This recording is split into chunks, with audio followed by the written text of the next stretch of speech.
Christ is a vessel, and he rides upon the storm. Rides upon the storm. Rides upon the storm. Jesus Christ is a vessel, and he rides upon that storm. We are sailing, sailing home.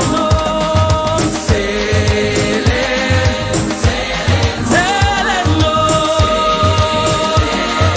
Sailing, sailing home. Jesus Christ is a vessel, and he rides upon that storm. He rides upon the storm. He rides upon the storm. Jesus Christ is a vessel, and he rides upon the storm. We are sailing, sailing home.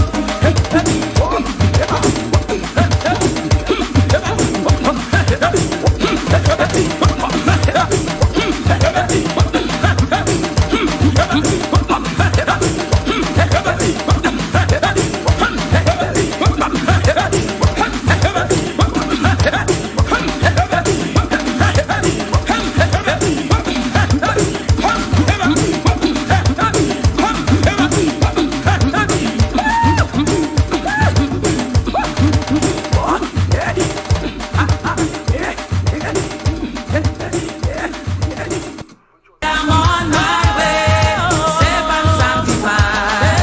Move Satan, move, let me pass. Move, let me pass. Move Satan, move, let me pass. Let me pass. Move Satan, move, let me pass. Move, let me pass. I am on my way, safe and sanctified. Move Satan, move, let me pass. Children, come go to Zion with me. Children, come go to Zion with me. Zion with me. Zion bells are ringing, and the children are singing. Children, come go to Zion with me. Zion with me. Children, come go to Zion with me. Children, come go to Zion with me. Zion bells are ringing, and the children are singing. Children, come go to Zion with me. Zion with me. Children, tell me where you born for. Born for Jerusalem. Tell me where you born for. Born for Jerusalem. Tell me where you born for. Born for Jerusalem. Tell me where you born for.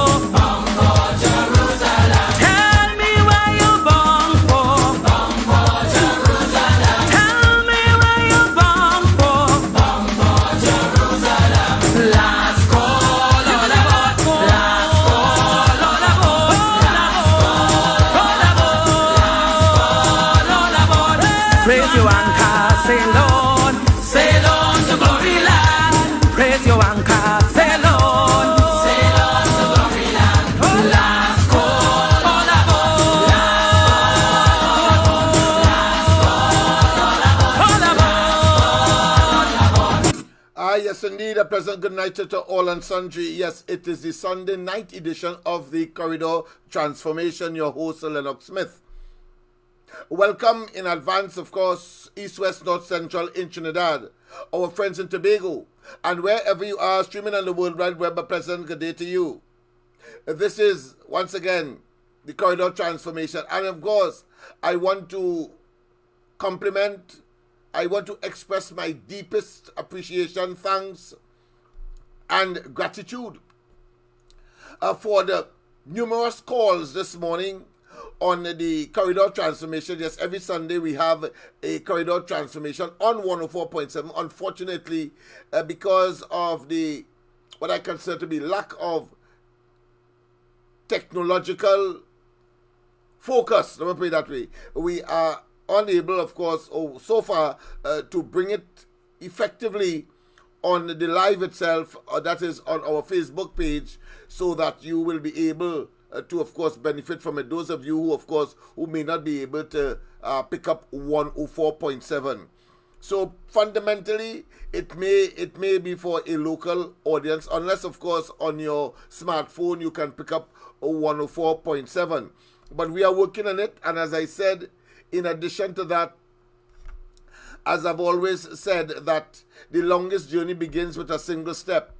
And of course, whilst at one time the corridor transformation was merely a concept in this box, say 50 ounces, and of course of grey matter, well, of course, it has manifested itself into a very, should I say, compelling and at the same time increasingly popular live every night from 8 o'clock, beaming from Trinidad itself, and of course highlighting the issues that we believe are of relevance to you. But because of technology, again, you are able, of course, to interact and address those issues that we may not identify, and you will have the chance, of course, to do so by way of WhatsApp telephoning only. WhatsApp telephoning. The number is on the screen, the one on top, and of course the one below, as you know, is one that is directly to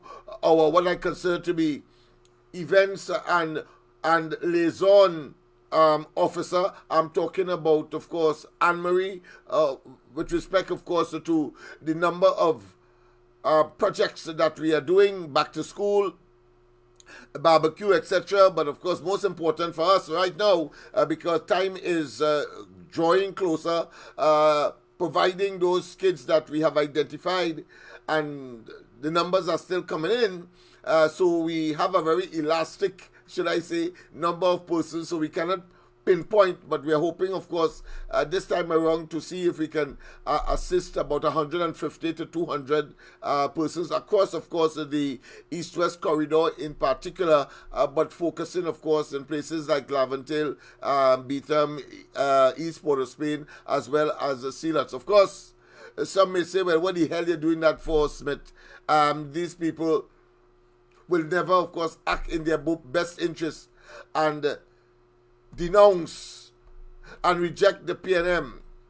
I say it's just a matter of time. No human being can indefinitely absorb torture, pain, agony indefinitely and eventually do not respond or believe that somehow that which is doing them the evil will somehow change. No. We have seen that, of course, in eventually broken relationship. We have seen that eventually in those circumstances, well, something must give, and the woman or the man just leaves. And unfortunately, in some instances, it may be a violent end. Hopefully, and I don't even want to mention it on this occasion, but of course, we know that it can lead to death as well. But those are the realities. The fact of the matter is that no human being takes that indefinitely, whether they like a political party, dislike another one, and don't act in their best interests. That will certainly be put aside for the more superior and more durable decision of getting out of this thing. And of course, pointing blame where blame ought to be pointed as part of the process of deconditioning, and at the same time ensuring that you divest yourself from the yampi, from the mucus that may be covering one's eyes or nose or mouth, as the case may be, preventing them from seeing what the reality of the situation is. That being as it may, I want to say I'm very angry as well tonight. And as we said, whilst of course the psalmist is saying and the religionist is saying that's last train, I say no, there are many other trains to come. What is important is where it takes you. And it must take you to the promised land, to the place where milk and honey flows. And in this case, of course, we are talking about ensuring that Dr. Rowley and his bunch of opportunistic political parasites do not continue to do the evil that they have meted out to the population. that being as it may, you may be wondering what I'm concerned about. And as I said, anytime you can not interrupt, I don't consider it interrupt. I say you can make your calls. The number to call, of course, is 358-1003, 358-1003. And I cannot overemphasize my appreciation, deep and humbling, to have witnessed Dr. Khalid and myself this morning, the high level of discussion that took place, that you could swear is technocrats and academics, as well as the ordinary person, would have participated in that discussion this morning. But it was very healthy. It was about, of course, fundamentally, in the school situation, young people coming out of school, no jobs, 19,000 of them, the performance of those students in the 2021 C, and the challenge to educators, and how do we, of course, bring them up to scratch so that they can, of course, play their part ultimately in decision making and carrying Trinidad and Tobago forward. You can't have a cadre of persons who are ill-equipped to take a people or a country forward. It just does not occur and doesn't make sense. And therefore we have a duty, this generation have a duty. We have a duty and responsibility to make sure that we do everything to get them to where we want them to be, so that they can make rational, sensible, and in the interest of the country decisions that will advance the development of Trinidad and Tobago, and therefore the whole question of nation building will be well placed. But we have a duty, and of course one of the duty is to make certain that those who are inimical or act inimical, those who have a different agenda, because they are prepared, of course, to plunge the country into a state of quagmire, decadence, and of course shambolism, while they profit only and believe somehow, I don't know how, that they alone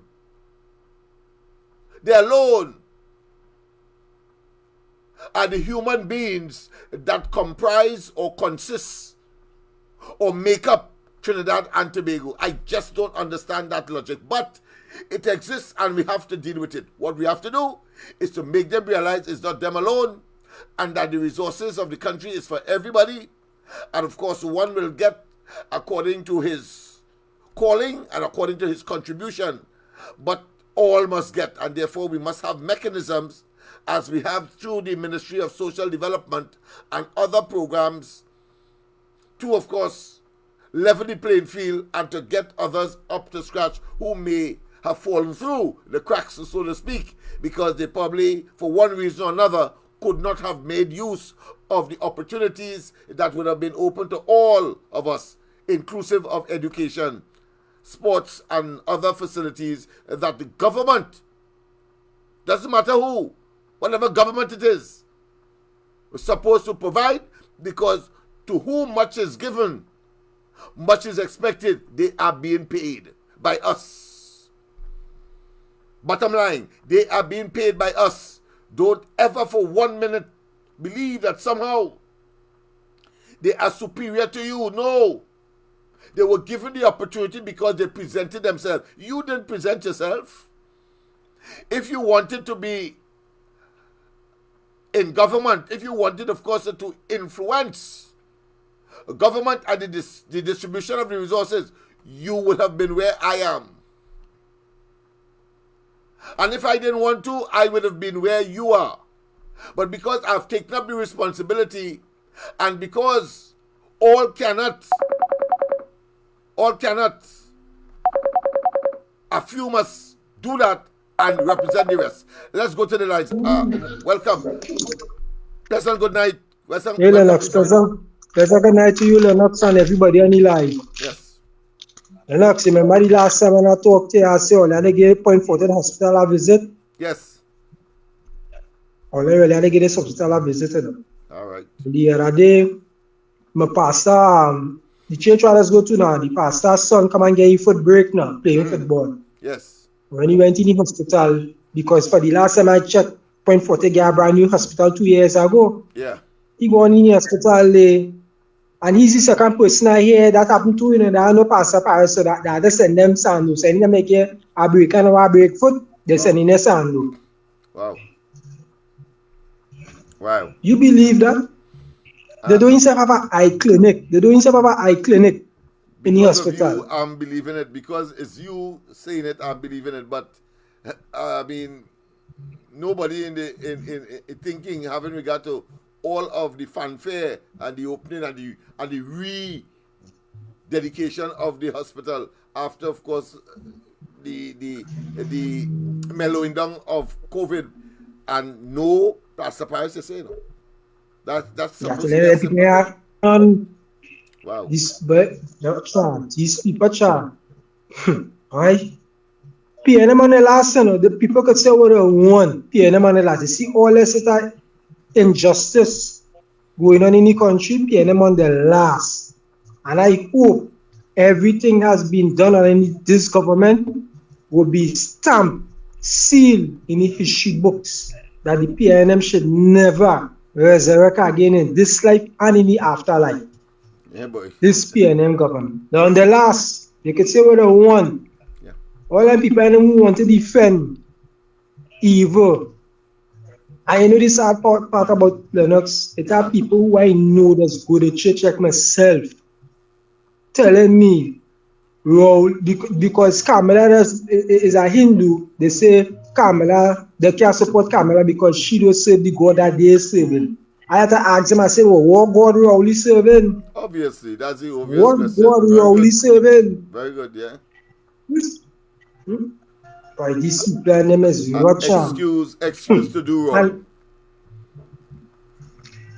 When I get chance, I have to send you a video with this past president from Singapore. I can't say pronounce his name. You can't pronounce what his name is. Yeah. That man make a speech in Parliament, Lennox.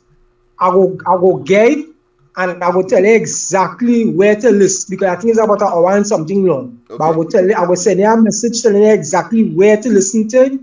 And you will see everything that man talk about what they say they're not supposed to do. We doing it here in this country. I certainly will. I look forward to that. I look forward to it. And then they could be able to share it because I done share it already on Facebook.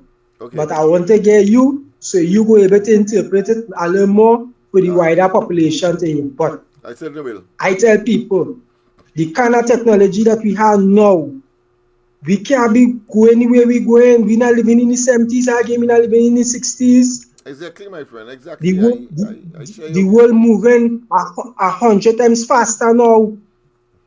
From the time I hear something take place in South Korea, we get any news in a matter of minutes. Long time you had to wait until 7 o'clock in the night to get the news to hear what's going on in the other side of the world.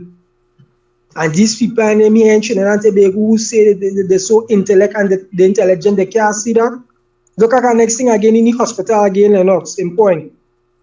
Some computer system that have, right, in the hospital here, in point. But for some strange reason, like if data transfer to San Fernando now, they don't have the systems there. And whoever it is in charge now don't want to put it on a hard copy file for you to go with in Sando. So all you have one system working here in point, but all you don't have it in Sando. So every time data transfer now to Sando, that is the next problem right there. Mind you, them nurses and them Lennox could tell you the problems were going through in that hospital in Pointing because they just travel with me. Right. They just talk. Them nurses and them have a lot of things going on right now. And I see this fella called Philip, a young chick. That is the main culprit that they get rid of. Because easy man, we're pulling all the strings and pushing all the buttons in that Point Fortin hospital. That man had down to the taxi driver, the security, searching down to the taxi driver's vehicles and all to coming in and out of the hospital like if there's a prison. All right. Well, security purposes. My concern is the services, the service, and you are raising some very concerning and what I consider to be, why is it they may consider to be normal expectation as far as services are concerned in a huge hospital like that. It is not good news, not good news at all. But Lennox, you have been to the hospital, I don't know if it's for a Spain in general, where you go to casualty. You see the doctor write up your prescription. You go into the dispensary. You have to walk outside the hospital to make the rounds to go to the dispensary. Yeah, I want to see the and when the rain fall, you have to wait. If you have an umbrella, you have to wait until the rain stop fall for you to go and get your tablets. They have a physical walk. Yeah. I want to see the physical system, because there's a abstract system, there's a paper system, and there's a physical system in any business, including hospitals. But hospitals in particular are supposed to make it easy for patients, because you're talking about sick human beings. But to have them exposed to the elements to go and get the medicine that is required for remedying whatever ailment that they have, I think I had to see that to believe it, boy.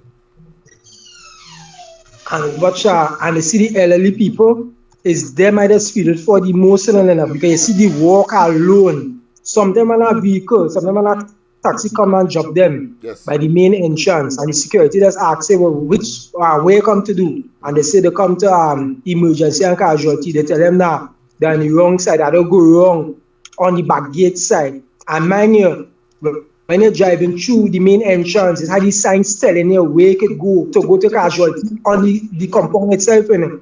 But a young chick come now and change up all of that. So you have to come back out the main entrance side, go wrong the wrongs about, take the first right, make a next right, and come back by the back gate. I find that real madness. Why it is putting people in all our drive? And the drive done, get out all the signage telling you where you could go when you enter the main side of the hospital. So by the time you get back, you might be either more sick or you succumb from the ailment that you went there for, that you went exactly to cure. Well, boy, I have to see that to believe it. But I'll tell you when I'm coming down, so you would know. All right. All right then, look for listening. Yes, indeed. But as I told you, I was very angry today, and I don't know if to, of course, play the videos that I promised last night in terms of excerpts from the march, because of course it is about sensitivity, it is about consciousness, it is about knowing full well once and for all that this administration clearly has lost its way and must be eliminated from government. Of course, we have seen a fight back simply because Rowley, even though he says that he doesn't want the job, he said that from the beginning. All of them say that. But of course, that is reverse psychology. Never believe them. He will give up the perks, something that, what he said, he was a geologist or a volcanologist somewhere in some faraway place in nature, looking after volcanoes, and you have all the luxuries and opportunities, of course, to exploit people at your fingertips, especially if you have a background like Dr. Rowley, where, of course, he exploited when he was a teacher and caused his first son to be born of rape, and you believe that he would have had it better? No. That is reverse psychology. That's like the Bear Nancy story. Don't show me in the bush. The Bear Rabbit said, don't show me in the bush, don't show me in the bush. But as soon as the show him in the bush, that is what he wanted. He gone because he is now in his element. That is the psychology Rowley trying on big, intelligent people who went to school just like him. And we know now that are smarter than him. And he refuses to acknowledge that because he believes he could fake this, lie about the other, pretend that something did not happen, initiate some evil, and then, of course, ignore it as though it is somebody else's fault. And we can go on and on in terms of the blame game. But he is never, he is pristine, he is immaculate, and he is guiltless. But we know now from the experiences that we have had, the multiple and monolithic experiences, that, listen, the man is exactly the opposite of those good things he says about himself and those who he wants to promote. You know what I say? Those things he says, giving himself self-praise, self-aggrandizement, and those who he target, whether it be Lymore, whether it be Darrell Smith, whether it be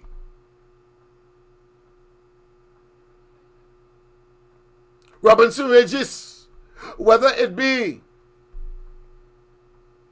Al-Rari, whether it be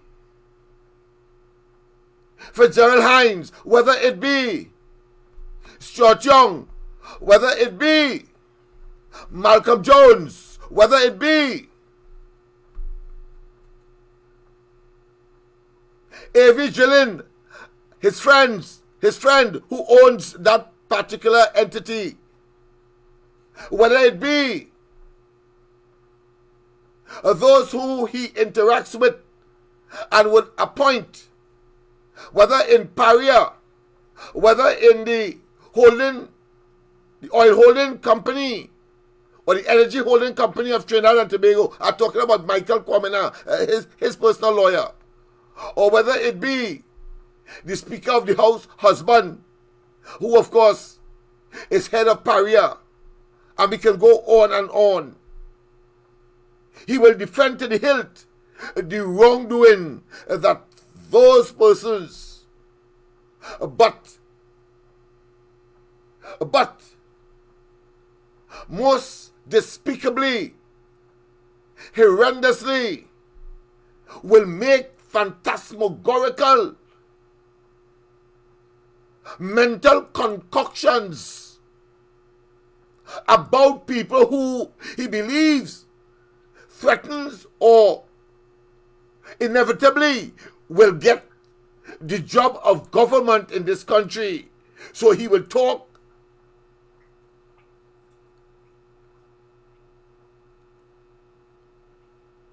in most decrying and excoriating and vitriolic and acrid ways about Watson Juke, about Kamala Prasad Bisasa. Yeah. Every time he gets an opportunity.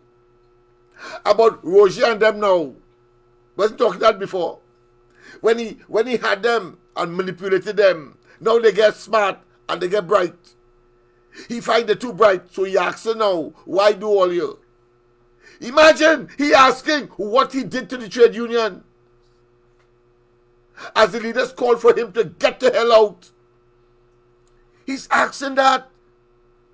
You know, that is looking for sympathy. You know, that is reverse psychology the man will resort to in those circumstances. No different to when he said that somebody wanted to kill him at the launch of the 2015 election in Tobago in the Market Square.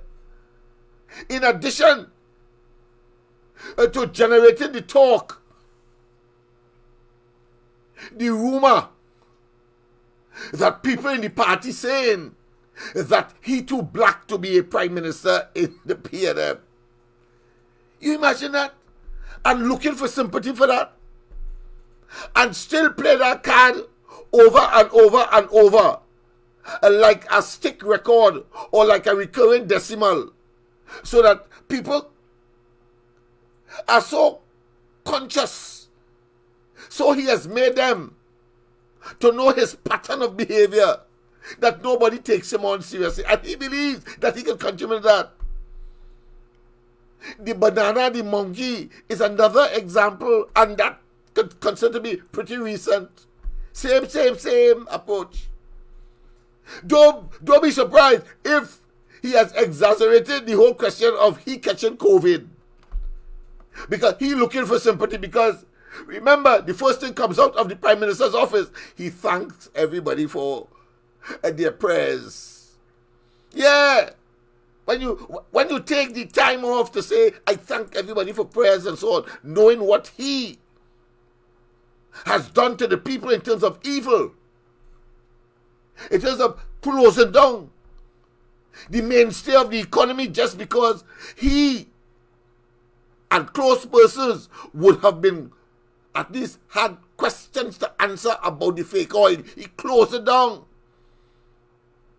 The repercussions of that is unfathomable.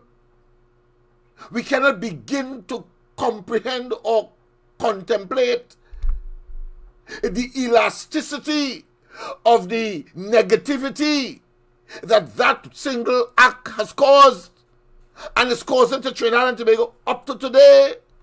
Understand that.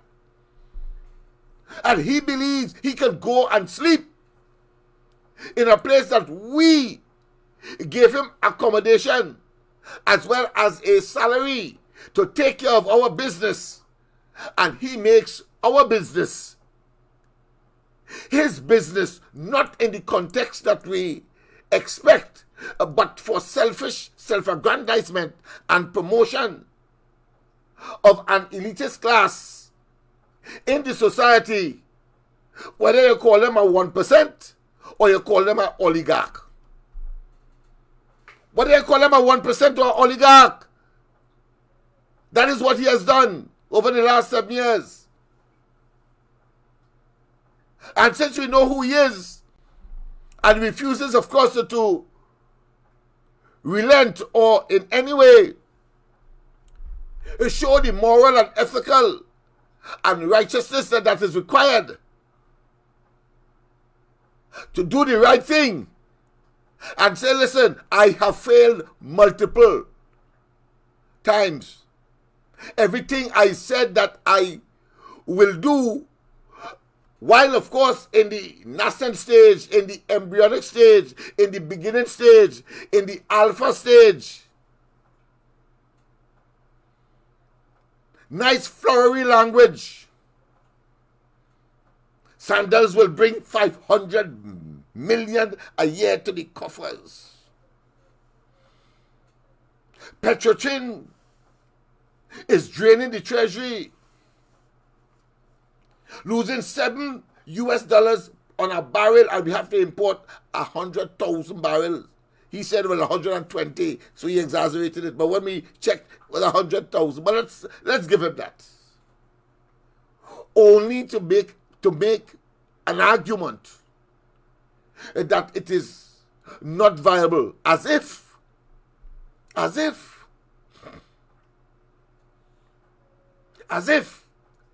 the refinery over the years was designed to accommodate, or put another way, that the exploration and the finding of oil by the exploration and finding and of course piping of oil to the refinery, that part of the operation of Petrotrin was expected, if it did or if it could, fine. But it was never expected to provide all the oil from around Trinidad and Tobago, whether in the sea or the seabed, that is, and on land. It was never for a very long time, and that was so for a very long time. But more than that, Singapore doesn't have oil, but it has one of the largest refineries in the world. And it has to import every single barrel of oil. You are saying Singapore does not have oil. It's almost a rock out there in the China Sea, thereabout. And they have to import for that oil refinery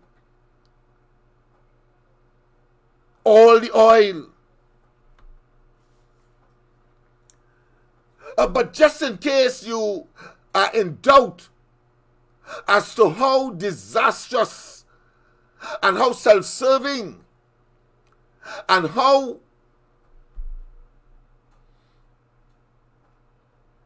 the decision was about exculpation from accountability. Just in case. I want you to know that it was the finance minister, Imsbert, who eventually, and I played it for you over and over here. I trust that you have inculcated what was being said, and therefore you could commit it to memory so that you can regurgitate. Because I want to end this brief comment on this particular matter with, of course, an experience I had on Friday with a young man. I think I mentioned it in brief, and I think it is deserving of re-mentioning at this point in time.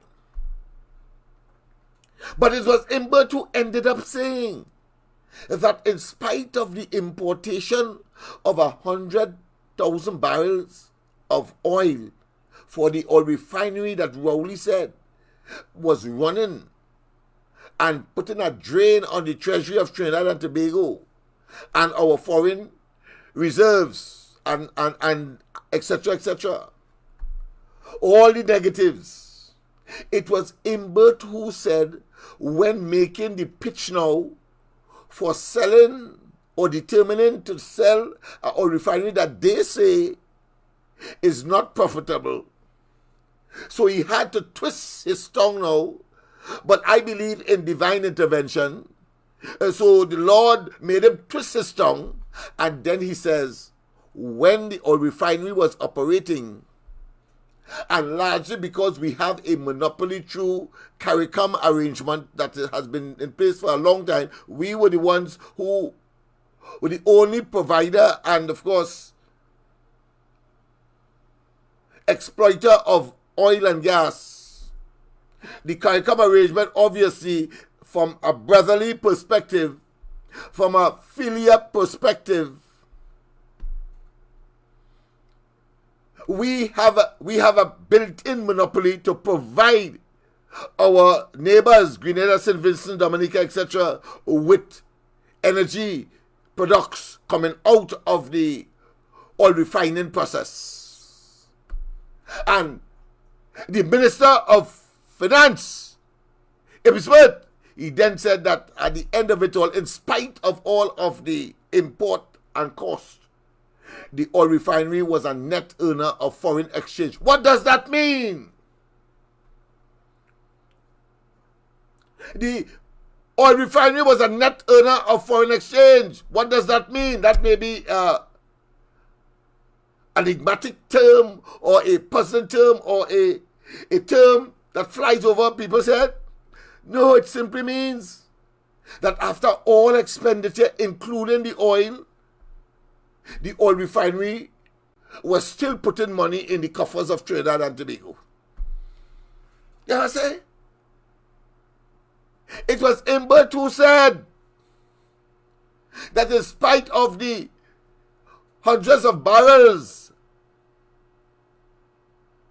or thousands of barrels of oil that were being imported to satisfy the viability of the oil refinery, that they closed down. Contrary to what Rowley was saying and why it had to be closed. He said it was a net earner of foreign exchange, meaning that it making US dollars to contribute, of course, to the basket of monies that is so vital to the existence of Trinidad and Tobago, you and I as a society. And you don't understand that these people cannot be trusted? And you don't understand it's time to get off of that dependency? And you don't know that these fellas, if it's not otherwise, they are engaged in cognitive and mental meltdown? It has to be. Because how could you say on the one hand that this thing had to be closed down, and you know that it was providing 80% of the foreign exchange that the country requires in order to survive, to buy medicine, to buy food, to buy clothing, and all of the technological things that are around to keep us comfortable, fans, air condition, the devices that we need to communicate with, and the equipment that is required to maintain our industrial activities so as to make commerce be as effective as possible, and that you and I can get employment. And if you are a businessman, provide employment. You yourself being employed, of course, with the business that you would have created. And you do not understand? You do not understand yet? You are still dilly-dallying? And let me tell you this.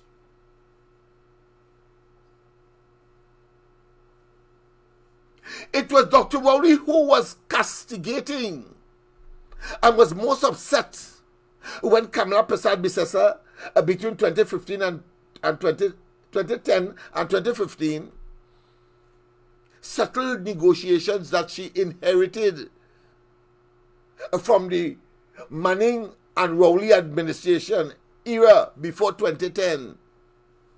All was not settled, but you have to take note of one non-settled negotiation in particular.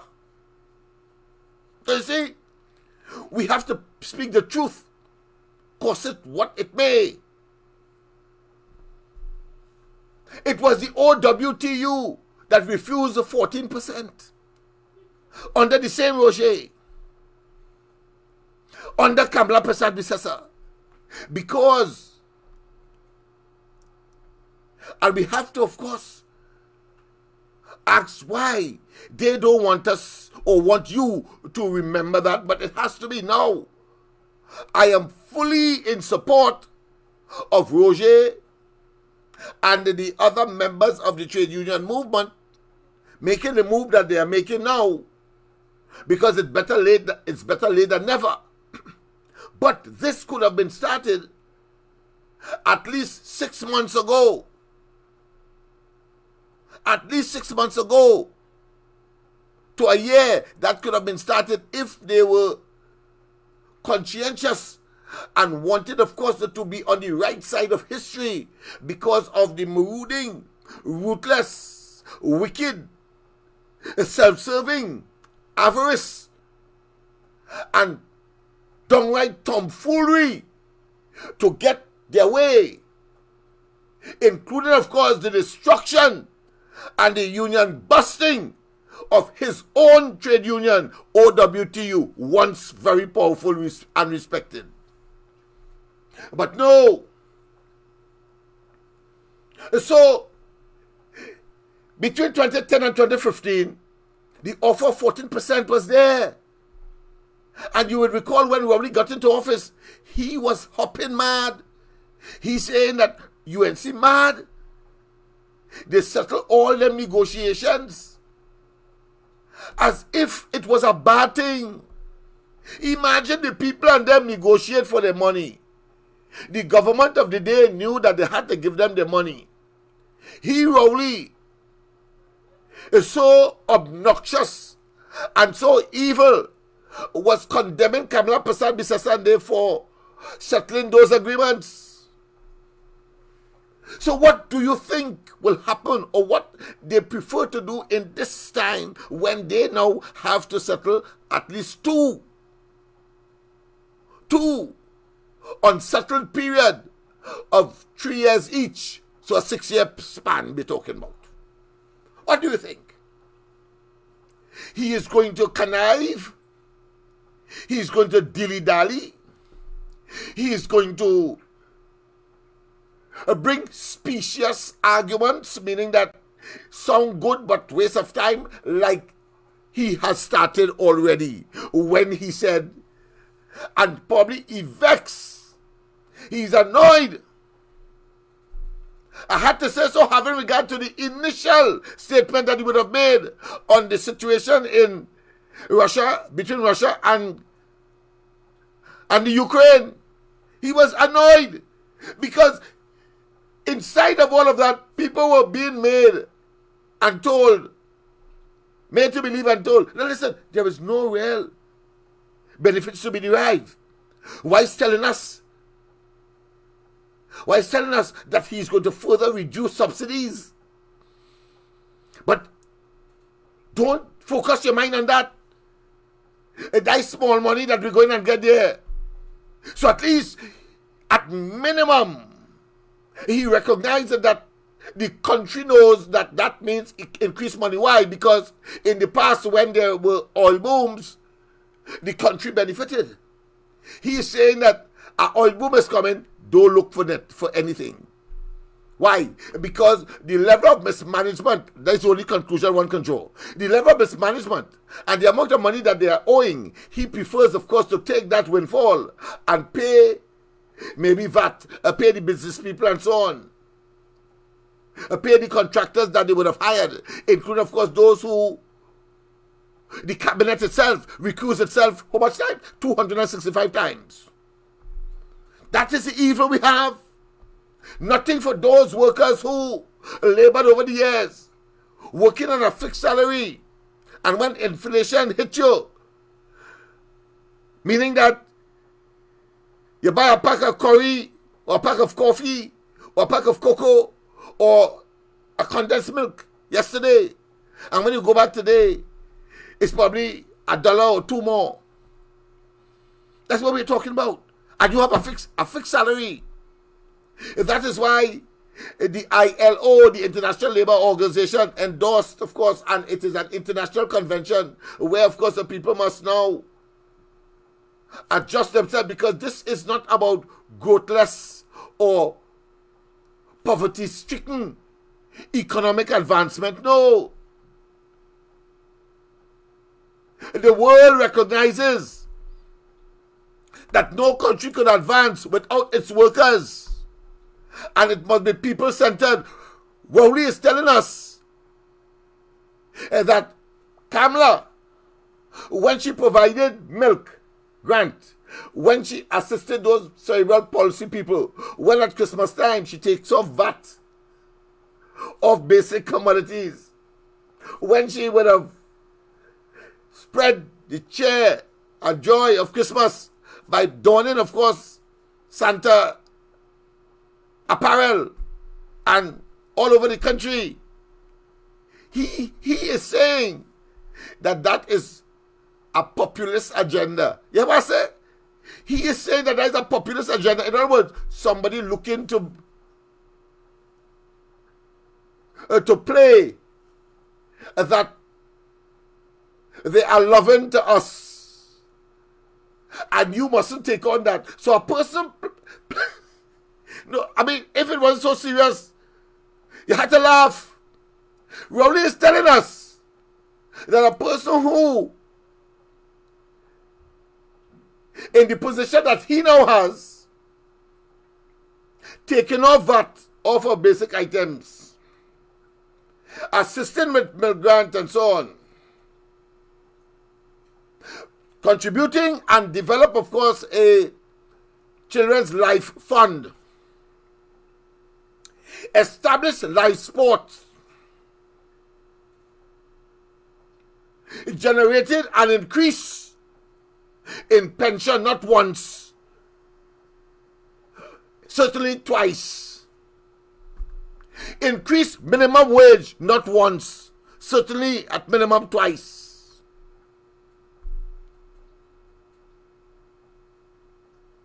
And he is saying that that person doing that, looking to be popular.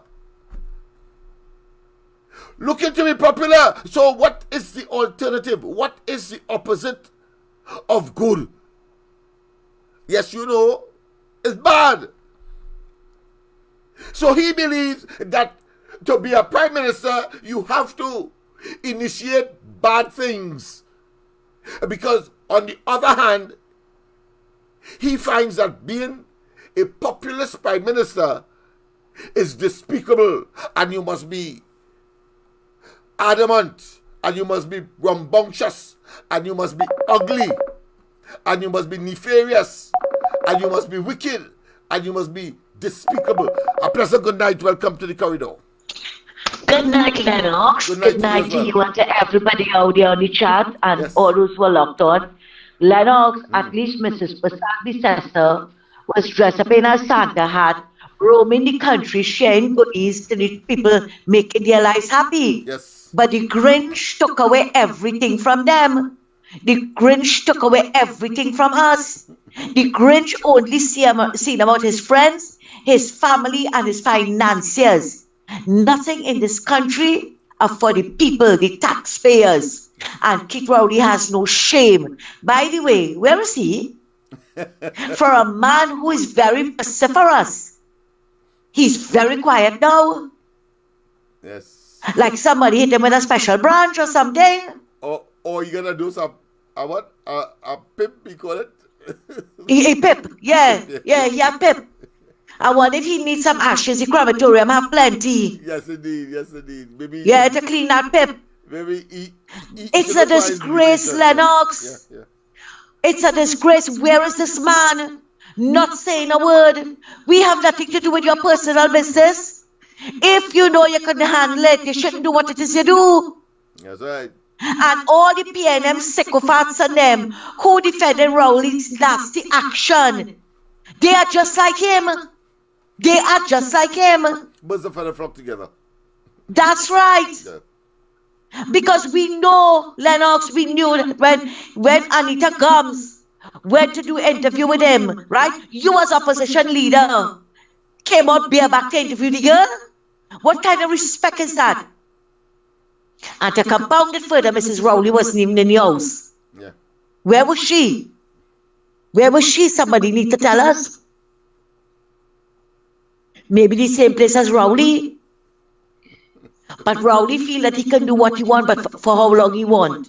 That's right. My next burning issue is the president. Well, today we finally see that she could not only eat, sip wine and sleep, she could dance. Right? And maybe we should have some more occasions where it will wake up Paula Van Winkle from her beauty rest and deal with issues that are going on in the country. Because that woman is a total failure as well. Total. But she and Fali was well dancing. Nobody saying no, have a good time. But we want to see her doing other things, not only on those occasions. That's right. That is she only wake up to give Rowley the merit list. And now wake up again. All the things that are going on in the country. And not a word from this woman. Not a word. And while I'm on the topic, I want to tell the Hindu Women's Organization, that fake group on Bali's house, not for a minute we believe that you are a genuine group.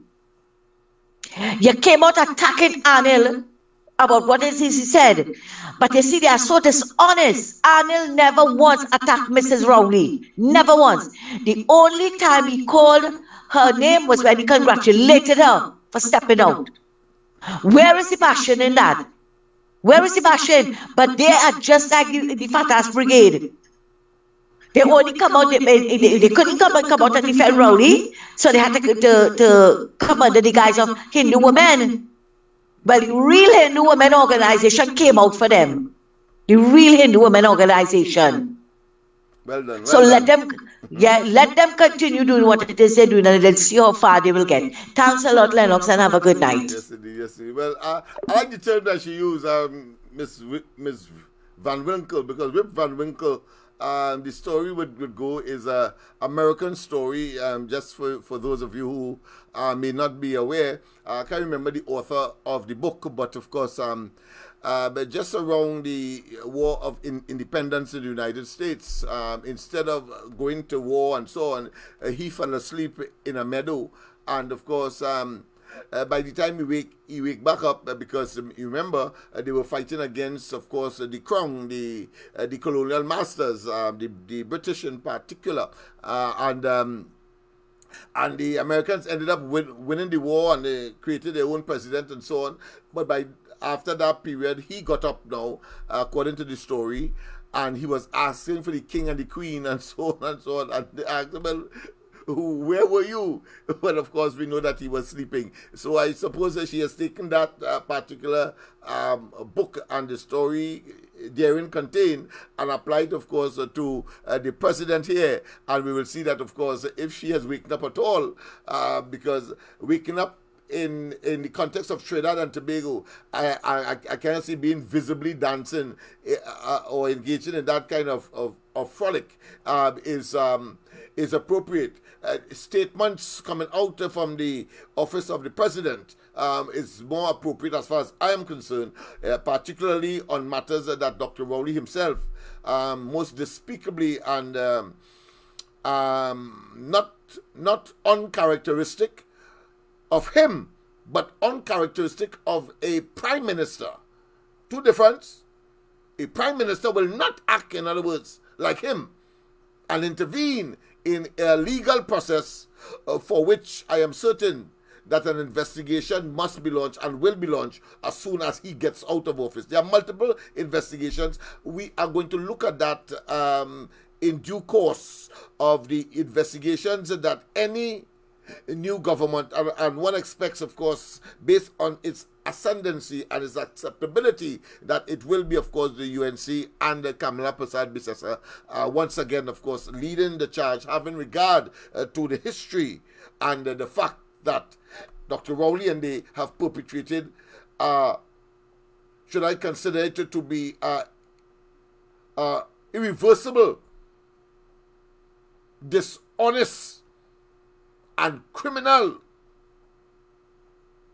act on Kamala Persad-Bissessar and the UNC whilst they were in government. And of course, the most unpardonable of them all is that of that email, that fake email, that concocted email, a figment, we know now, of Dr. Rowley's pernicious evil and very fertile and prolific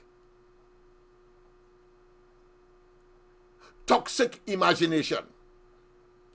So that being as it may, people, I told you, of course, we will. I was extremely angry today. Here it is. We had a situation where I was invited by some people to come and look at a school, a Hindu school. Let me get the name of it for you. I'll put it up on the screen in a while. It is called the Reform Hindu Primary School. You know what I'm saying? It is called the Reform Hindu Primary School. And right away, when I saw what I saw today, I had to play today when we began, of course, the live, Move Satan Move. It's a school that was started by Kamala Persad-Bissessar, a primary schooler. Not dissimilar, because the first time when I saw it, when I was on my jaunt, after, of course, Rowley had asked, as we have played, to see, asking the journalists to find those schools and so on. They're right there in your face. But they're not as blind as he or she who refuses to see, as we have seen with this man and his administrators. They too pretend to be blind. But of course, possibly because they are covered in bush. Yes. Within civilization, these structures have been taken over by nature, and right inside of there, a forest developed. A forest developed. I took a chance and entered, of course, the early childhood center that was adjacent, expecting, of course, snakes and maybe a lion or two, a tiger, and so on. I was fortunate that there was none. When I saw a lot of Jap nests, however, Jap spiders' nests, those wasps that, of course, dealt you a very painful sting if you should come in contact with them.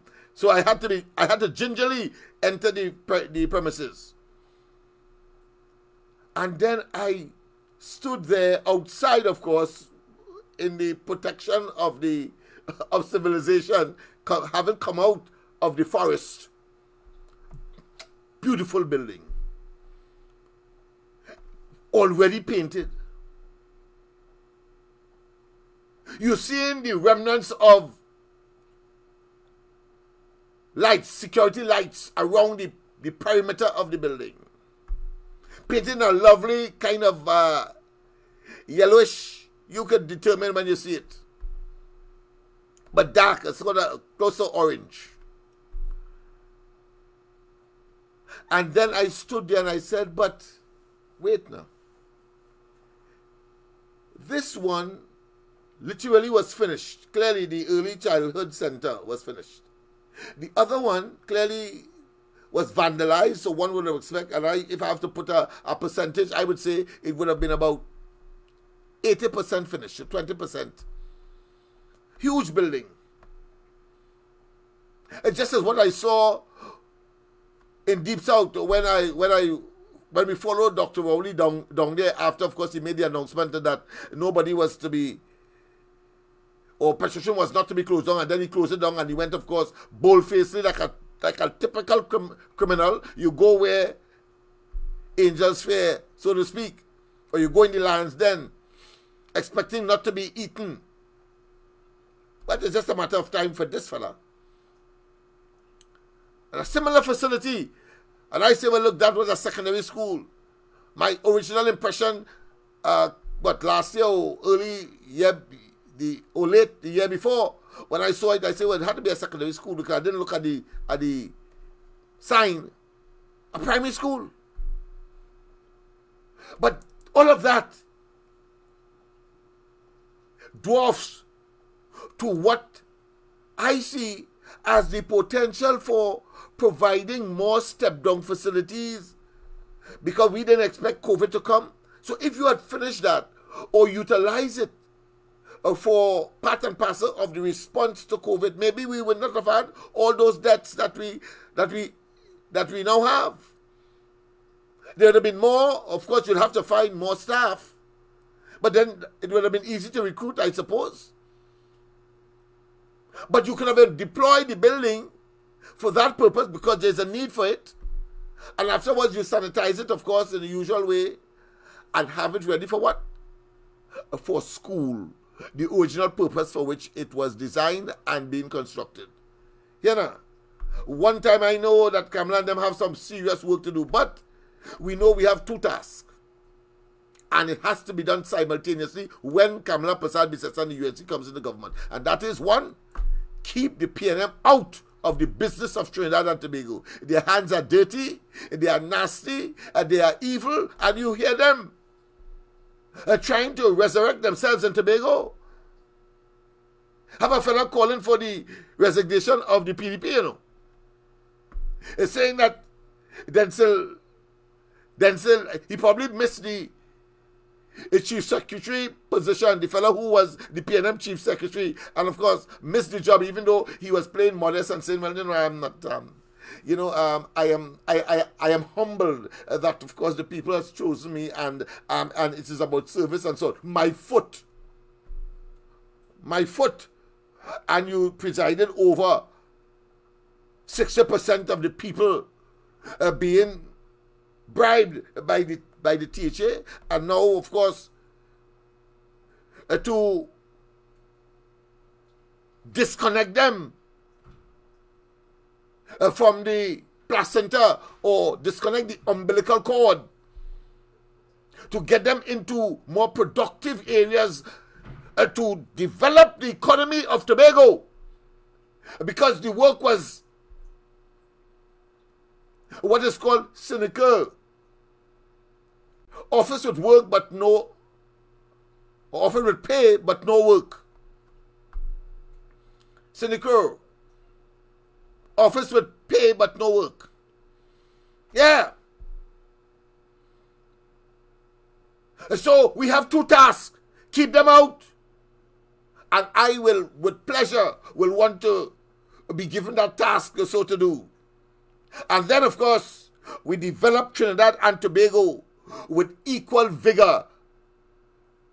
Equal vigor, so that we reach a place where we can get the optimum, of course, employment opportunities and employment, that we can get back to the standard of living and quality of life that we all desire and aspire to, and that the country can meet, of course, its obligations, both to the domestic situation and to our regional and international partners in the world, and at the same time regain our status as a viable democracy. Pleasant, good night. Welcome to the corridor. Good night again, Lennox. Good night. Yes. Somebody on the live is saying that you must come and check the Rosila Kindu. I remembered when I went to campaign, Mr. Belmont and I, we went to campaign for Derek Bowen and in Mondesi, right? They took me to see the school. They took me to see the school the evening. Lennox, that school is a beautiful school. The scaffolding and thing was still there, right? But all the bird vine and everything take it over. Just was all the schools that Conmen and them built, and Rowley and them refused to acknowledge it. I remember Garcia saying that they needed 184 million to complete, to finish some 24 schools. Why so much money? I don't know. Why only 24? I don't know, right? But the thing about it is, when Keith Rowley sat down as a conversation in Paris Suites before the 2015 elections, somebody asked him, would he finish the Karuba Stadium? He said yes. He said he don't know why when a new government take over, they don't complete the projects that was left by the previous government. You see how the man is a hypocrite? You see how the man is a hypocrite?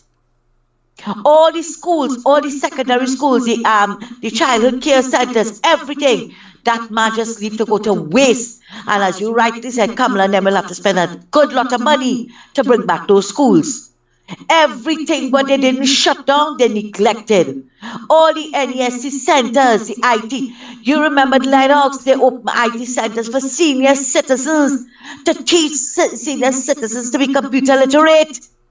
And that is what Rowley and them. They don't want the seniors to be literate. They don't want the smaller children to be computer literate. Just leave everybody totish and uneducated in the country because it will fit in into the PNM's plan. You understand? And then you have your fools and them on your chat talking a set of crap.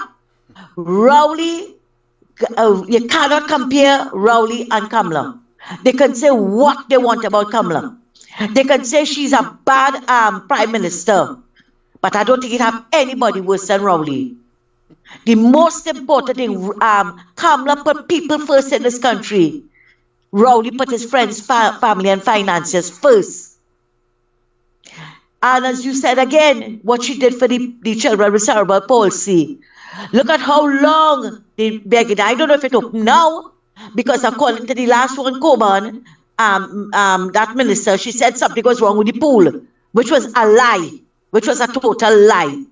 Everything was up to standard, but there's wickedness in them. But they don't realize when they suffer children like that, what the price that they will have to pay. And if they don't get it here, but you see, Lennox, I'll just pray and ask God, just let me live to see, get my satisfaction over the wickedness that Rowley perpetrated in the people of this country. And every one of them doing it. Every single one of them doing it. And before I leave Lennox, I want to ask, is the new AG going to Grenada to get back school boat after all the bacchanal that went on it? Well, you know, it's a PNM minister son boat. So everybody from the Law Association coming out to defend that. I think six right? persons were right. detained by the authorities there. 6 persons were detained by the authorities there, yeah. Yeah. Right, so let us see now all who are going to come out and support them. Thanks a lot, Lennox, and have a good night. Yes, same to you, by there. And yes, indeed, I think I only need to, of course, reinforce the fact that, and I played it here, where, of course, both Dr. Rowley and Imbert at the presentation of the 2015 manifesto of that particular election of 2015 at the Hyatt, made it abundantly clear. They were pellucid. They were conspicuous. They were clear. I can't even use the word translucent because translucent means that you allow light but you can't see through. They were totally transparent. As far as their utterances is concerned, in the presence of several international emissaries that have embassies and or high commissions in Trinidad, they invited all of them at the Hyatt. That was the time when you, the sycophants and so on, you couldn't go. The next day, they would accommodate you at the grandstand of the Savannah, but you couldn't go to the Hyatt. And they made their presentation and they made their pitch. And one of the pitch was that they are not going to interfere in any way because it is counterproductive. That is the interpretation I got. To ignore or to pull down or to destroy projects that have been already in train by the last administration, meaning Kamala Persad Bissessa and the UNC. And look what I had to see today.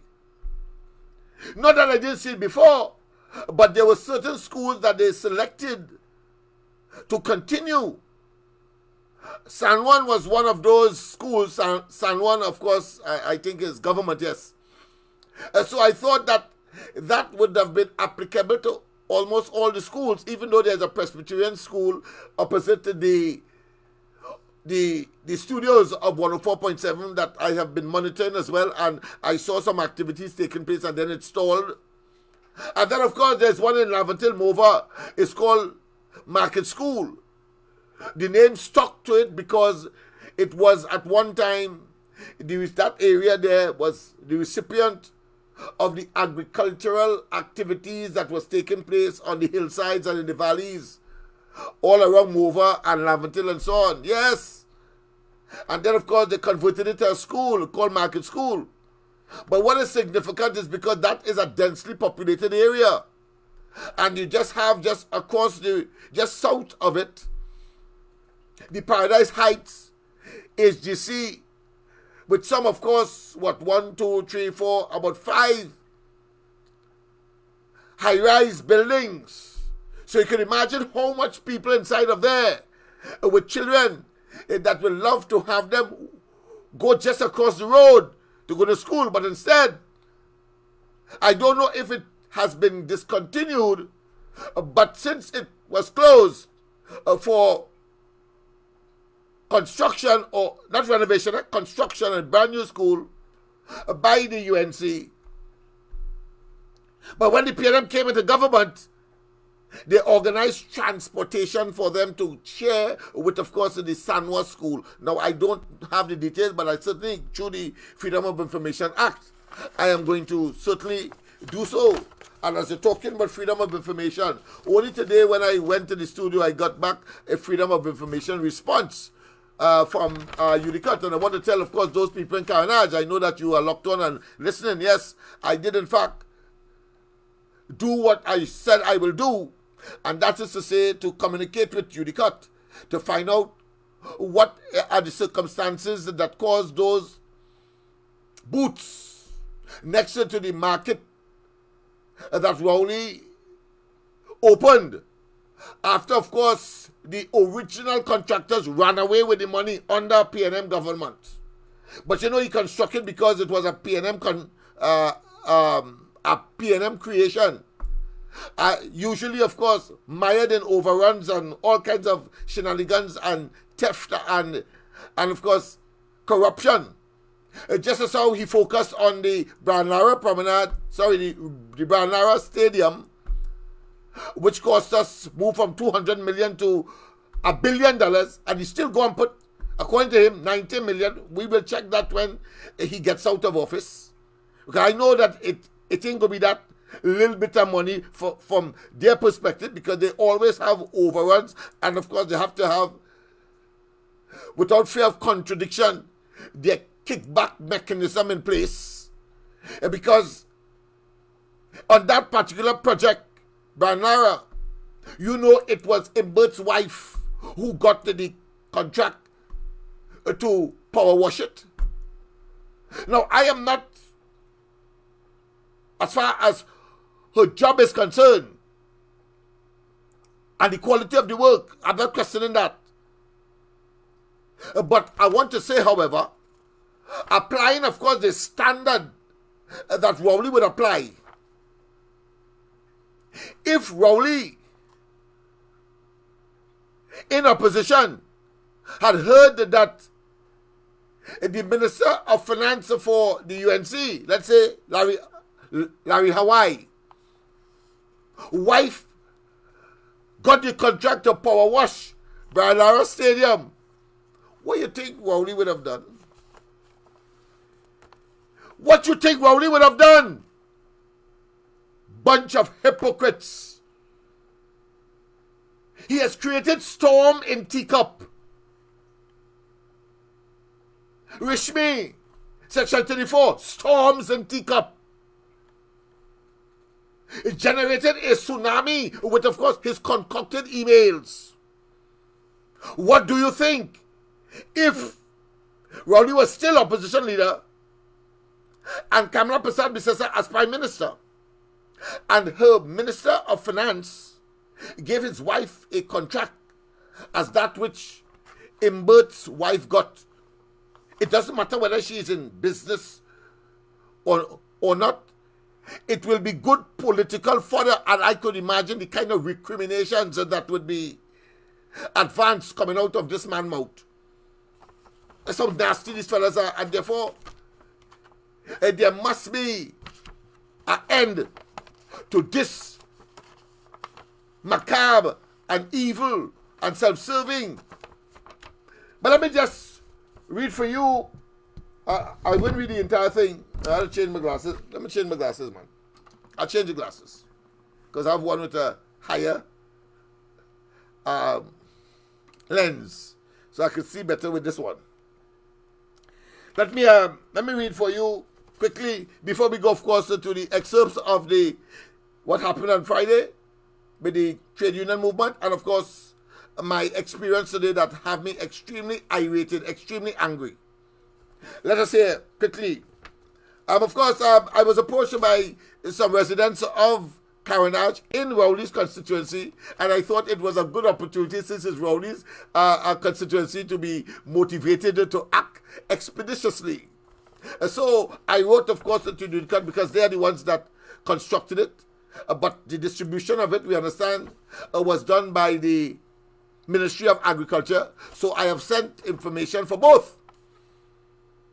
And Unicode has sent back theirs, and you'll get the gist of it by my reading, because there are some boats that are next to that particular fishing facility that Rowley opened, as I said, and we understand that essentially it has been, of course, distributed to party hacks. So I wanted to know the system of distribution, and listen to what it said. Mr. Lennox Smith, of course, this from Unicode. What date it was? The date, August 4th, 2020. By registered mail, and it says, of course, sent to the radio station. It said a request for access to official documents under the Freedom of Information Act, Chapter 2202.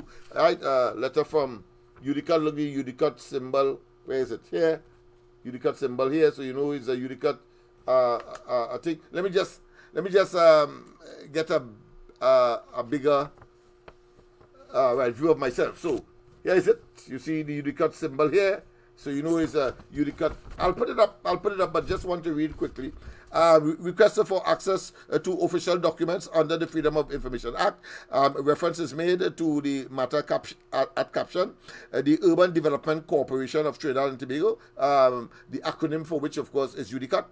Hereby acknowledges receipt of your application dated July 28, 2022 and received July 29th, 2022. Submitted under the Freedom of Information Act, Chapter 2202, wherein the following information was requested. And here we go. the process used to select contractors to construct it. The process. Whether it's sole tender, public tender, etc. So they regurgitated what I wrote them on. So this is what this is about. But you'll get the gist of it at the end. When and if any was the project advertised prior to construction? So I want to know, was it advertised prior to construction? Quite apart from sole tendering and whatever other method in A as they would have utilized. Of course, the other names of contractors, that is A, and 6B, cost of the project in component parts. So they probably have somebody do the electrical, somebody do something in plumbing, etc. So I want it in component parts, and in that way I'll get, of course, the names of the contractors at the same time too. All right. So of course, 7. There's another one here that says names of any other element contractors or contribution that may have been deployed to bring the project to fruition. Just in case I miss out something, I want them to tell me that may be relevant. And then, of course, you have another question I asked them, seeking information. The sum paid to any such entity, individual or otherwise. So if it is that you have some other things that I ought to know, I want to know, and what monies were paid to them. And then, of course, a final one is, are there works to be completed beyond the date of this correspondence, which of course was the 28th of or the 7th, the 28th of July 2022. And then, of course, this is where it becomes very interesting, because they must reply in 30 days. So this is what they said in that regard. Please be informed that the above requests are being considered, and you will be notified of the corporation's decision within 30 days from July 29th. So they outline the 30 days period because they know that they have to do it under law.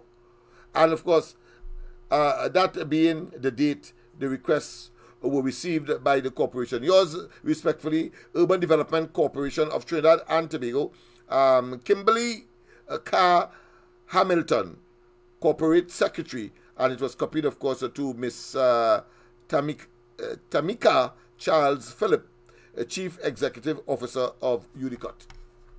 So this is what I await with both bated breath and impatiently for the final documents in relation to that particular matter.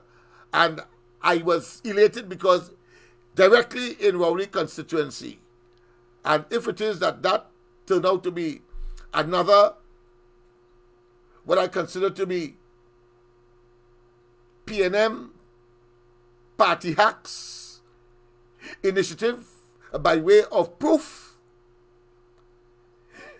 then, and I suspect that they may not wish to give me the names because they're going to say that that is confidential and it's not under the act, that I can access that kind of information. Well, if that is so, I tell them one time, I am going to take it as the next process to the ombudsman, saying that they have refused to provide the information and it does not conform with national security, national information that will threaten the security of Trinidad and Tobago. That's the only time, among some few other times, you cannot provide by a public entity information to an individual who requests it. Yeah, especially one of the media. So we wait. The fight continues. And there are other things, as I said, that are in the pipeline that I will be informing you from time to time. And as I said, there's a particular time. There's a particular timing. And when that time comes, I will let you know, of course. So there you have the school that I referred to, of course, and you see that nature has taken it over. It has been I mean, some of the writing or the sign has been, of course, defaced. And that is where it is talking about the Reform Hindu Primary School. But let me just give you an appreciation now as to what is in what I saw today that had me extremely angry. Oh, let me just show you this as well. So here's the school itself, the primary school, overgrown by grass, a huge structure, subject, of course, to nature, subject to the weather. And look, all that's millions of dollars as far as I'm concerned there in concrete that ought, and some of the windows have been either taken out, vandalized, and the entire building is now totally exposed. That will take some doing. It appears to be structurally sound, but you need to put on the infrastructure to make it, of course, a school, ultimately. You notice the roof is on. I think the one in the middle, the one looking kind of oranges, well, that one, you can see my, right, you can see my, you can see the arrow that I'm pointing on it. Look at it. This one here, that seems not to have a roof, but this one here has a roof. And those that are closer to where I was standing taking the picture in the foreground. Well, in the foreground, yes, these have pictures of roofs. But of course, all this is grass and overgrown by nature. I don't know what is in it, snake or whatever it is. And then, of course, you have this galvanized fencing on the other side of it. Again, a very horrendous and evil sight. It reminds me truly of some kind of Dracula type picture.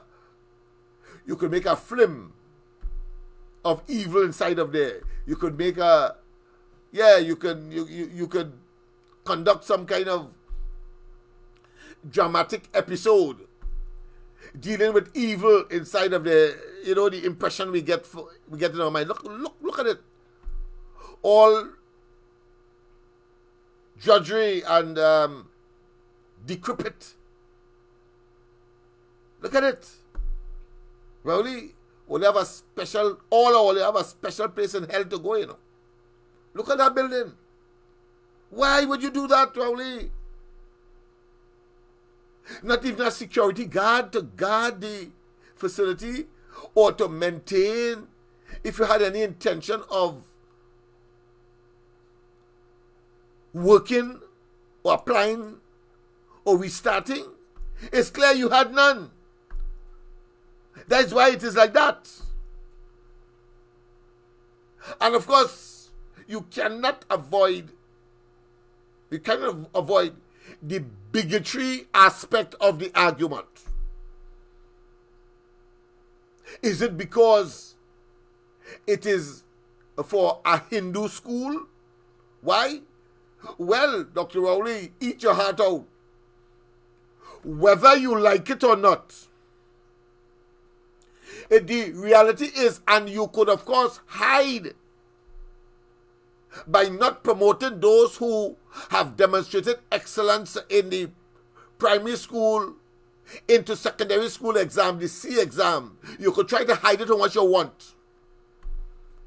The reality is that unless you get the other schools up and running, those schools, Hindu schools, Presbyterian schools, will continue to demonstrate and produce the excellence that has been so, whether you in government are talking about the PNM or any other party in government.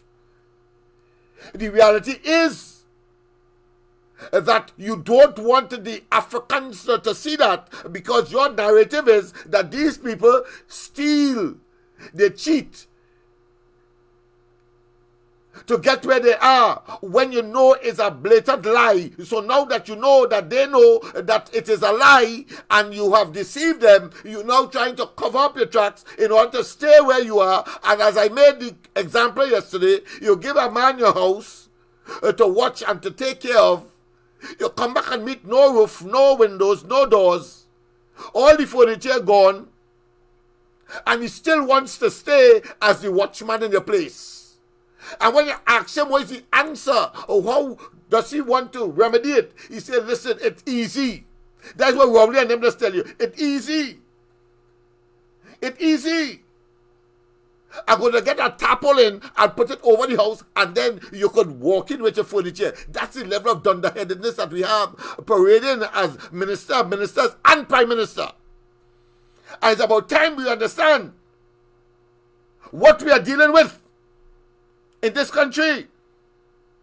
And it's not that you don't know, but every day when we unearth these tragic, horrendous, macabre, destructive, devastating conditions and situations, you get more and more angry. Your irascibility cannot be contained because you know it is a waste of precious resources that could be otherwise applied so that the human beings that we are so concerned about in particular can now go into a building like that and make use of the opportunity and therefore make proud Trinidad and Tobago, not just their family themselves and of course their close associates. Look at that. Let me show you it again. That's a primary school that was left abandoned by Rowley. And the name of it, of course, is the Reform Hindu Primary School. There is no gainsay. There's no gainsay by talking the truth. The truth is the truth.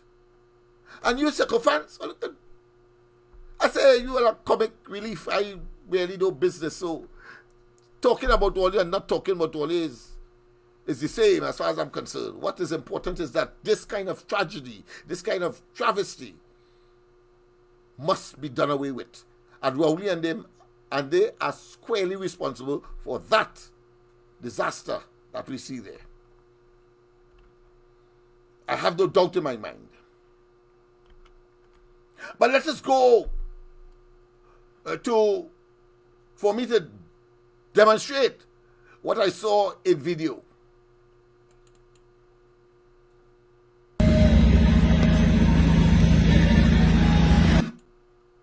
This is what I saw. That is the Early Childhood Center. Look. Those posts you're seeing there, in between they had steel and they cut out the steel. People going away with it. You could see it's a beautiful building. You could see it was finished.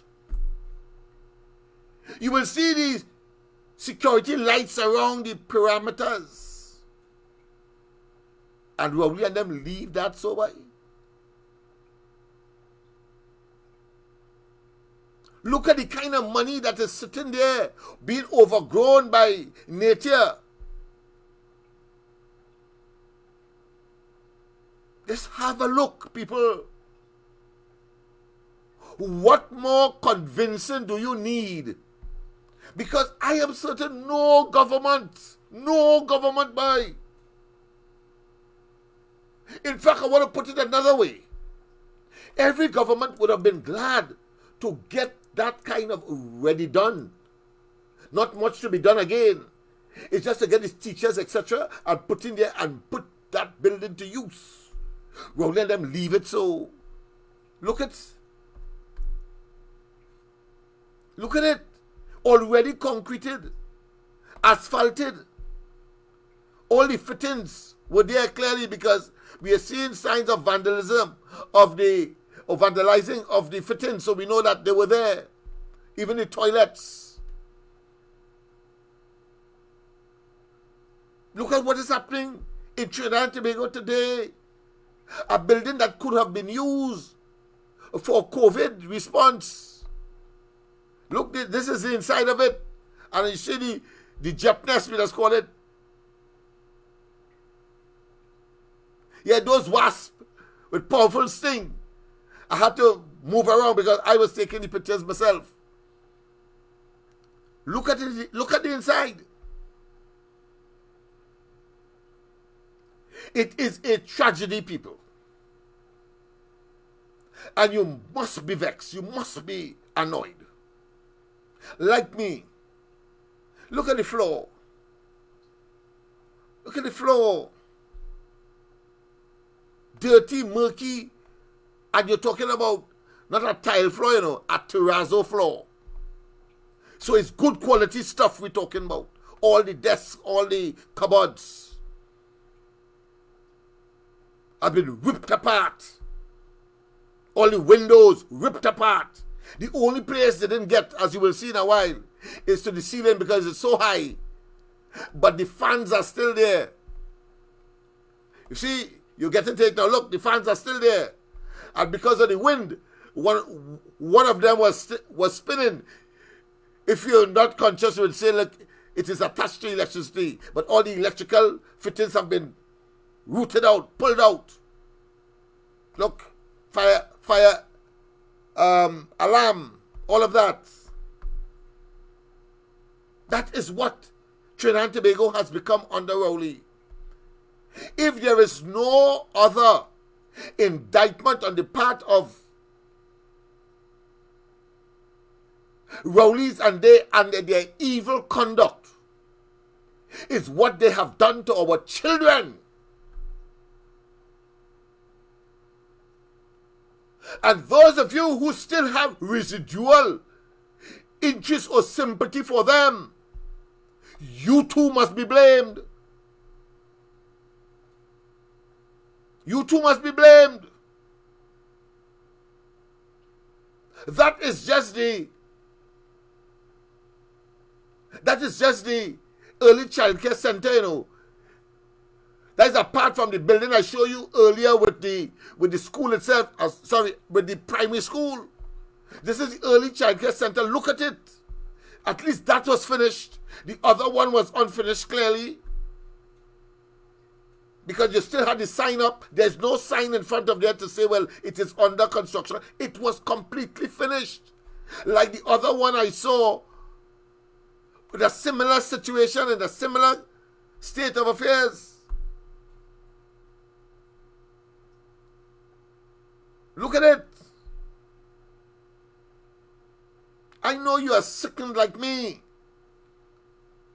I know that you are building a type of hatred that, of course, could run over, steam coming out. And you will be correct and right to be so annoyed. Should be. That is what we have. That level of waste. At a time when he came in and said there are no money. A finished building, and you put it to follow.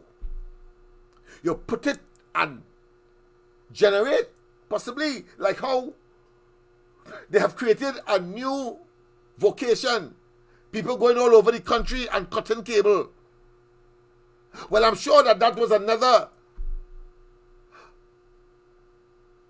job creation opportunity, going into these abandoned schools and ripping out the fittings and rendering them expensive to, of course, rehabilitate.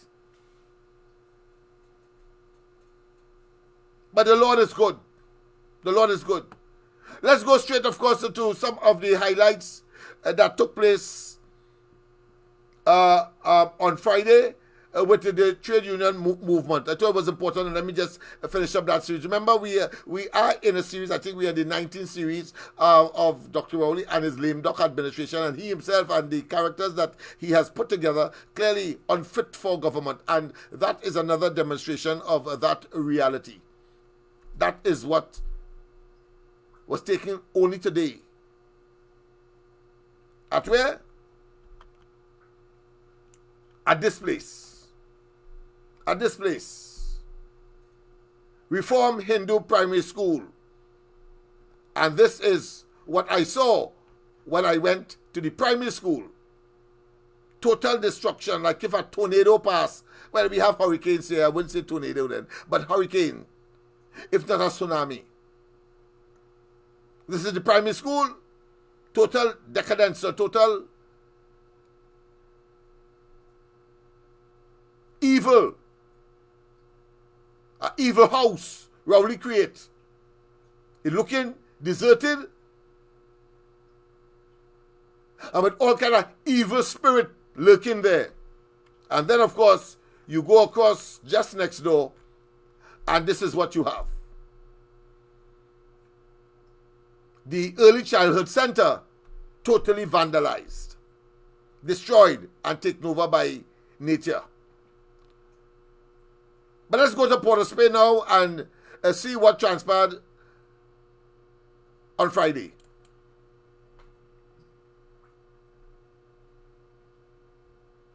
Yeah, this is all part of it. From the outside, you're seeing it from the outside. But let's go, of course, to Port of Spain.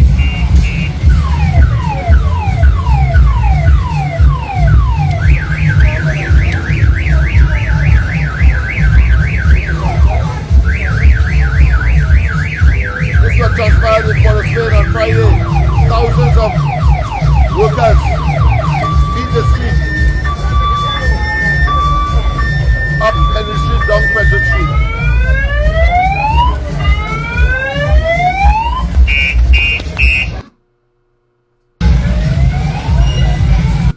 That's not all. Oh boy. 4%. PNM feel the pride. They have an election to time.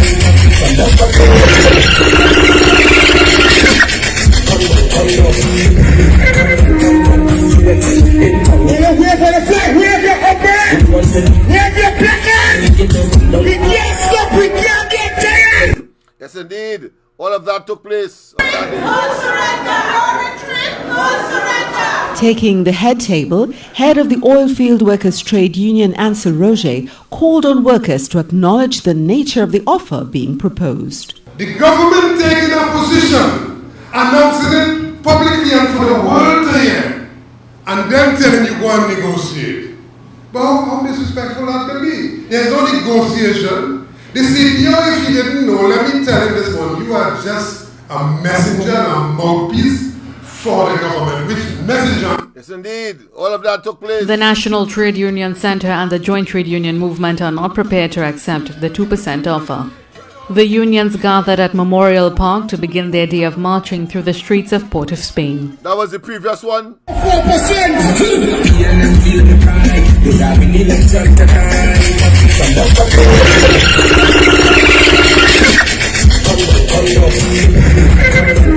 Yes, indeed. Hundreds of members of the trade union movement showed their dissatisfaction on Friday as they reject the government's 4% offer to public sector workers. Show solidarity with Water and Sewage Authority workers and several other unresolved issues. Under the watchful eyes of the police, the three overarching labor unions, the National Trade Union Centre, the Joint Trade Union Movement, and the Federation of Independent Trade Unions, led their members through the streets of Port of Spain. President of the Public Services Association, Leroy Batiste, said what the government is proposing as a settlement will also deprive retirees from getting an increase.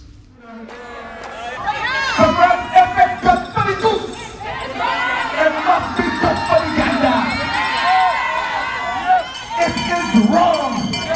It is immoral for a government that in place to fix themselves and then come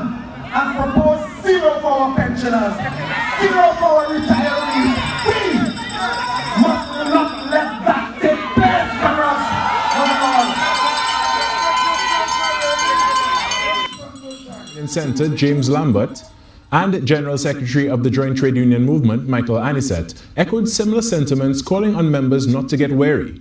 The president of the Oilfield Workers Trade Union hinted that this is just the start of something bigger by the labour movement, until they get the desired results. That you are facing increased prices, that you have to send your children to school, that you are equal to anybody else. Your life and the 1% life is just as important. Nobody more important than you. And you see, to have a decent standard of living, 4% can't do that. What could be 5% can't do that. Chief Personnel Officer Dr. Daryl Dindial has told the trade unions he would convey their concerns to the Minister of Finance, Colm Imbert, and get back to them with a response. Of course, all this time... Hundreds of members of the trade union movement... Of course, all this time, of course, Dr. Rowley said that he got COVID. So let's hear the announcement that was made. Of course, I examined it critically, I think, last night, and I just wanted to just share with you how the announcement came, so you have an appreciation as to the exact methodology that was used. Of course, as we examine, it couldn't be that Dr. Rowley invited people to come. He wanted, of course, to have a question and answer session. It's only the Prime Minister could do that. He can't substitute that. So he knew very well, but he didn't even want to meet his own councillors, because when, of course, Kamala Persad-Bissessar said no, because, of course, they were fundamentally opposed to what? To property tax. The sycophants and the apologists could say what they want. The fact of the matter is that the position of the opposition, UNC, and Kamala Persad-Bissessar was pellucid, was clear. Over 7 years now, the population knew that the UNC was opposed to property tax. And what that was meant to do, if he got them in the same room, with property tax being a fundamental principle or basis for funding, he would now say that all of them agreed, including, of course, the opposition parliamentarians and or councillors. That is how devious them is. But he was shortchanged. He was met with stiff resistance. He got a taste of his own medicine. And therefore, only one turned up, and of course he explained that was by serendipity, that was by chance. But Rowley couldn't take it, so he never turned up even to talk to his own councillors. Because the wind was taken out of a sail. Because he wanted, of course, to come and put the propaganda machinery in place of the PNM and say, listen, the leadership of the UNC could say what they want. But here it is, the councillors came. And because they saw, so they break rank. And that kind of hogwash to suggest that there is some kind of dichotomy or fragmentation or antagonism or internecine conflict within the UNC. No, the rank stood firm, committed, of course, to not just the leadership and the leader, but the restoration of good governance, honesty, integrity, transparency, and most importantly, productivity with employment opportunities. And that is what the UNC is all about. You could put that in your pipe, smoke it several times, close your eye and all, and know that that is a guarantee. We have seen it occurred between 2010 and 2015. What is preventing it from happening again? Only Rowley and this wooden bunch of opportunistic political mafia-type enterprise. Let's hear what Rowley had to, what Rowley was claiming. This is what he was claiming. Prime Minister Dr. Keith Rowley has been cleared to resume work without restriction from today, Thursday.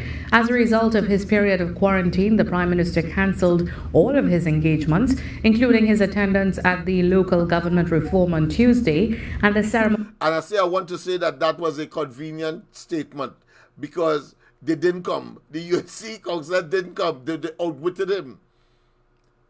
Because that announcement ought to have been made when? On the morning before, at least. Because the Prime Minister was expected to be there to take what? Question and answer. That's a significant thing. But when he had nobody to speak to, particularly on the other side, he didn't care about his own councillors. No, that is not already shell. And of course, he know that they will be groveling to get, of course, on the local government slate of the PNM, because they believe that they dominate, of course, the east-west corridor. We must, of course, put a stop to that incrementally, but we must put a stop to that. The PNM must not feel comfortable even on the east-west corridor. That is the challenge that we have. So let us complete his written statement. Only to confer the order of the Caribbean Community on Calypsonian David Rudder, which was held at the diplomatic. Prime Minister Dr. Keith Rowley has been cleared to resume work without restriction from today, Thursday. As a result of his period of quarantine, the Prime Minister cancelled all of his engagements, including his attendance at the local government reform on Tuesday and the ceremony to confer the order of the Caribbean Community on Calypsonian David Rudder, which was held at the Diplomatic Center on Wednesday. Dr. Rowley is expected to attend and deliver the keynote address at the opening ceremony of the Caribbean Broadcasting Union's 53rd General Assembly on Monday in Tobago. Now, don't forget, that is part of Dr. Rowley's playbook. That is his modus operandi. So what he will do, to make it believable, he then, of course, not attend David Rudder's, of course, ceremony to honor him with the order of CARICOM. So to make it look believable, that's all that was about. Don't ever put that against a man. He is very quick to think about evil. Just take any session in Parliament around question time and you will get to the conclusion or to the position that I have, that the man is singularly prone to evil and evil responses. He's very good there, but when coming to delivery, waste of time. Bungling, I don't want to use the term today Sunday. But of course, let's go to Sharon Rowley before we exit. It is, of course, 14 minutes past. We will look at your comments. And don't forget, tomorrow morning, of course, the ground report will be on. Of course, Andy, Mikey, and myself. And, of course, tomorrow night we get back to, of course, some of the details of some of the issues that we might have overlooked. And we will change the series, of course, because we are talking now, moving inexorably towards elections. Because there are multiplicity of poison arrows heading Rowley and the PNM way. The Lord has intervened. The people have consolidated. The narrative is fixed. The objective is clear. And the purpose is pellucid. And the singular mission is that Rowley and the PNM must go, and go now. Listen to Sharon Rowley. She and all appear to have made that decision as well.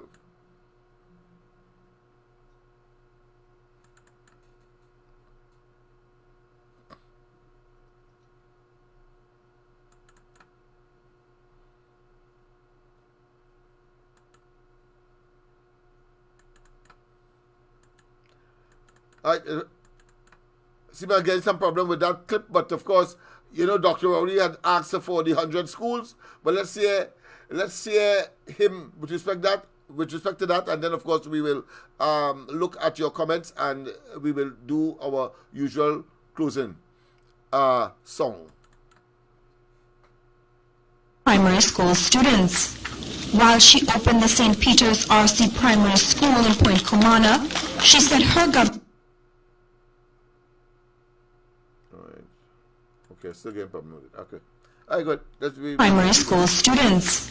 While she opened the St. Peter's RC Primary School in Point Comana, she said her government believes in meshing education and technology by providing students with the interactive learning tools of today. Because you see very young children, you see them, their little iPads and their computers, and they are better and faster than we are on these devices, which is the future. And therefore, we have taken a policy decision that we will also begin distributing. In the next school year, when the children enter the primary school, we will start with the upper standards of the primary school to distribute computers, whether it be the laptop or the... When you hear Mrs. Prasad Bisesa say that they built 100 schools while they were in office, I heard of that nonsense last week again. They built 100 schools.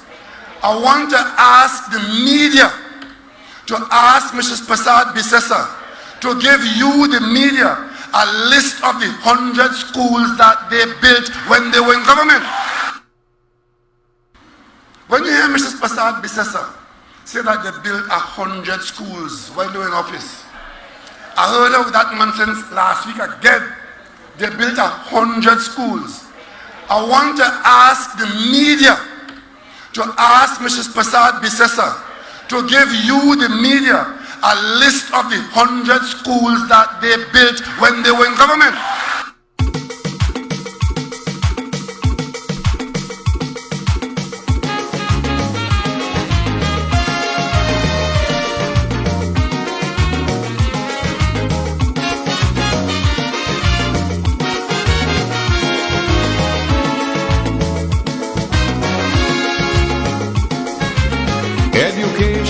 Education, this is the foundation. Our rising. Of course, if we play the entire video, it will take whole night because it's 100 schools that he challenged everybody to provide. And of course, let's just look at some of them. In fact, I think I will have the video play while you're looking at that, and at the same time, I'm commenting on your comments. Population needs sound education to be recognized anywhere you go. You gotta have your certificate to show, to enjoy. Oh yes, people, so we have come to the end of tonight's live. Of course, it's 90 minutes past. Don't forget tomorrow morning, the Ground Report. Andy, Michael, myself, and of course on Real Media TT. Tomorrow night we continue 8 o'clock. With the corridor transformation, and of course your wonderful and very informative contributions. And I trust that tonight wasn't as emotionally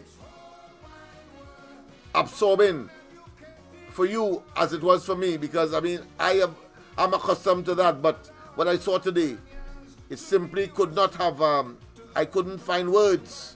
It was almost ineffable to describe that level of waste and profligacy that Rowley and they say that they would not have engaged in, and blatantly in our faces,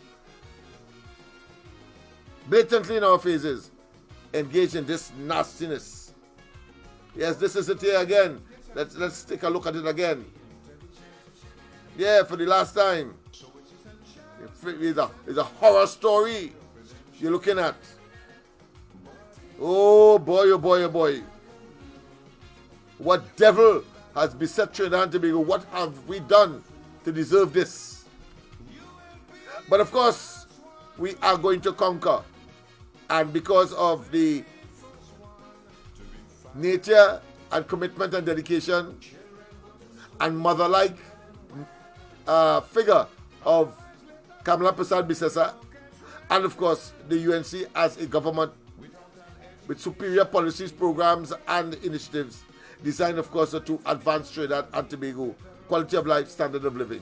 Let's go straight to your comments. Of course, Tommy is there as well.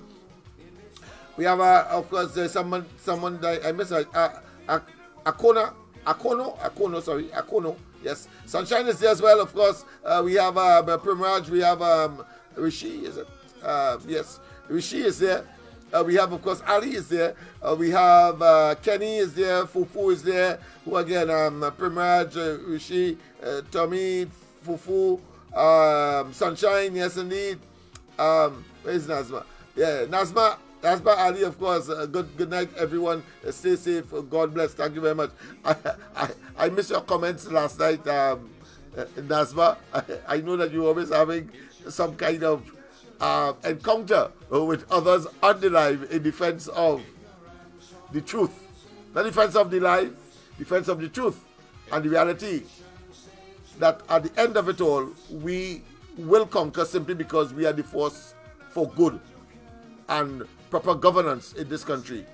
And evil, corruption, nepotism, cronyism, and people like Rowley and his cohorts cannot survive because they represent evil. Let's go. Let me just call about a few minutes. Kenny is there, yes indeed, and we could go on and on. Of course, see you tomorrow night. God bless, and of course, don't forget tomorrow morning the ground report on 104.7 and Real Media TT, Andy, Mikey, and myself. See you.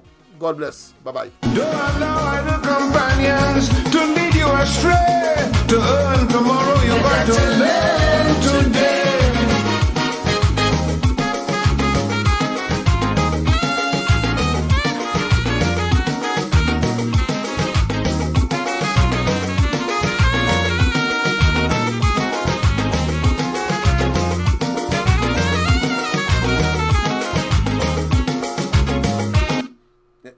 Yes, indeed.